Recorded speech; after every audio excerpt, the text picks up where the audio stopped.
Lagi natin itong nakikita sa jeep. God knows. Judas, not pay. Pagiging Judas ay kasing kahulugan ng pagtataksil, traitor. Narito ang mga itinuturing na Judas sa kasaysayan. Pio del Pilar at Mariano Noriel. Sinulsulan nila si Emilio Aguinaldo na bawiin ang sentensyang exile sa malayong lugar nila Andres Bonifacio at Procopio at ituloy na lamang ang naunang sentensya na kamatayan.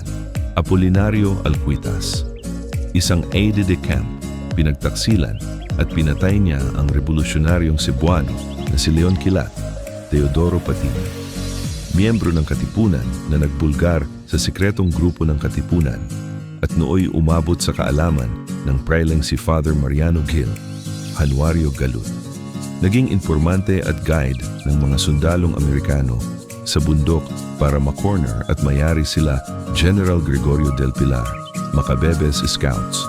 Bumaliktad at tumulong kay General Funston kasama ang mga sundalong Amerikano para mahuli si General Emilio Aguinaldo sa Palanan, Isabela. Aray ko, subscribe ka naman.